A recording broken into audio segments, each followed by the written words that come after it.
guys? It's me and Ben Pakulski. We're here just talking about some nutrition stuff. I'm getting some advice from him on basically what type of foods I should be eating to basically help me put on more size. But particularly though, I want to get his point of view and his advice on putting on lean mass, because I can put on a lot of size, but a lot of times I end up getting a lot of fat. So basically, like we were talking about, man. So right now I'm about 192, give or take, sometimes 193. I want to get up to about 200 pounds and put on roughly about 5 to about 7 pounds of muscle. And as you know, I'm making videos all the time, so I still gotta stay lean. That was kind of like the challenge I was talking about. Is I haven't really found a way to be able to put on a lot of size without like losing my abs for a little while. What do you suggest is like the best way to put on 5 to 7 pounds and still keep abs? It's a lot easier than you think, man. People make it so complicated because they don't understand the basic science behind it, right? It's really, really simple, man. Yeah. Most people go, well, I want to eat junk food, or can I eat junk food, or should I eat junk food? And they think calories are calories are calorie, which is probably the most ridiculous thing I've ever heard. Yeah. If you want to gain muscle mass, you have to ensure your body is recovering, is synthesizing protein. Ultimately, right? You need to make sure you're always building up protein. You're always anabolic and not breaking down protein, catabolic. As we spoke about yesterday, it's a switch. It's either on or it's off. So you're either anabolic, building protein, or you're catabolic, breaking down protein. One or the other, right? So if you want to build muscle, you absolutely must ensure as many times a day as possible that you're igniting that anabolic switch, right? You're synthesizing, you're turning on that protein synthesis switch. So what we spoke about yesterday, you need to take it, and people go, well, how do I do that? Is it complicated? Do I need carbs to do that? No, you don't need carbs to do that. Carbs are not going to help you build muscle. Carbs do not build muscle. I don't care what anybody says, anybody thinks, carbs will never help you build muscle. The only way to build muscle is with protein. Carbs can help fuel workouts. Carbs can help you prevent protein breakdown, but carbs will never build muscle, ever. So, protein, protein, protein. Taking enough protein. You don't need massive amounts of protein at once. You need enough protein frequently to stimulate protein synthesis. So, and then you're talking about with that leucine, making sure that every meal has what, 5 to 7 grams. So is it? It's between, depending on your size. So the average person like yourself probably do 3 to 4 grams, maybe 3 to 6 grams. For myself, I'm up around 9 grams per meal suggested. Is there like a certain type of metric for body weight, or what do you think? Because I know we're recording this, so the guys watching here. Yeah, I mean the average person is probably about 160, 170 pounds, or maybe even less than that. Needs about 3 grams of leucine to stimulate the switch. And I mean it's one of those things scientifically that's kind of arbitrary, right? Because like, how do you know? So you're taking a guess. So they assume that they know it's between 3 and 9 grams.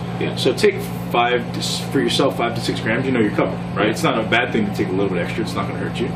So how do we get 5 to 6 grams of leucine in your case? Well, you can either supplement with leucine.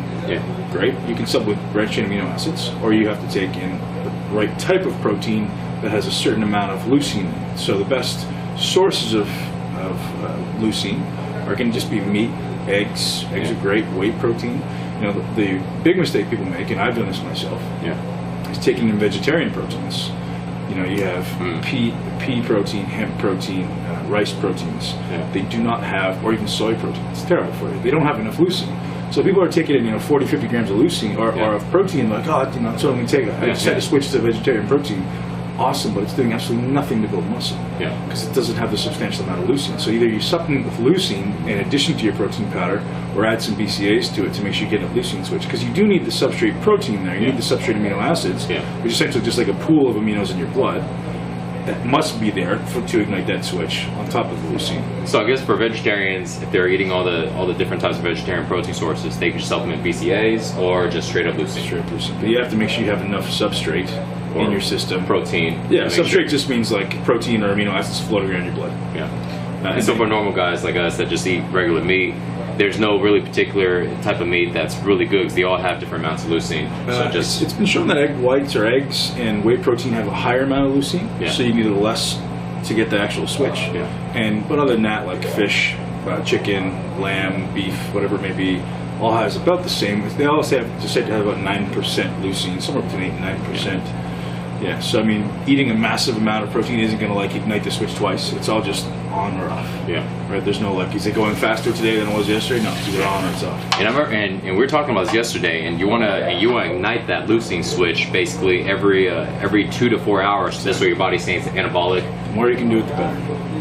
And what was the interesting thing is, is you're talking about how either somebody is either anabolic or they're catabolic. Either they're building muscle and utilizing the protein in their body and the amino acids, or they are not. There's not like this middle ground. Unfortunately, there's nothing we can feel in our body, and I wish there was, because I would obviously take advantage of it. So, like, do I feel like I'm growing right now, or do I feel like I'm breaking down? Unfortunately, there's no way we can feel that. We just have to kind of go by timing, which is why timing your meals is so important if you're looking to build muscle. Now, an awesome tip for people out there looking to lose fat. This is something that I exclusively only usually give my members. I'll share with you because it's so effective. Yeah. So if I want to lose fat, ultimately I want my calories to be lower. Right? So if I'm going to eat meals every 2 to 3 hours, my calories are going to be pretty high because I need to take in a substantial amount of calories. But what I suggest for people to do, especially my females or my people that want to lose a little bit of body fat, instead of eating every 2 to 3 hours, you eat every 4 hours. Yeah. So in between meals, you take in some branched chain amino acids. So you're getting that leucine switch every 2 hours. So ultimately, but your calories for the day are lower, but you're still going to be maintaining all your muscle mass. Does that make sense? So if I eat every 3 hours, I may get 6 meals in the day. So I may have 2,500 calories. Whereas if I eat every 4 hours, I may get 5 meals in the day. So I'm getting less overall calories, but I get the leucine switch more often.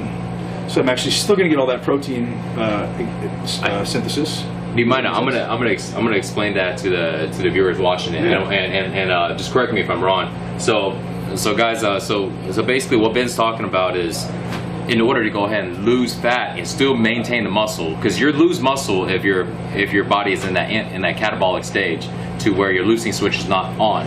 So in order to lose fat,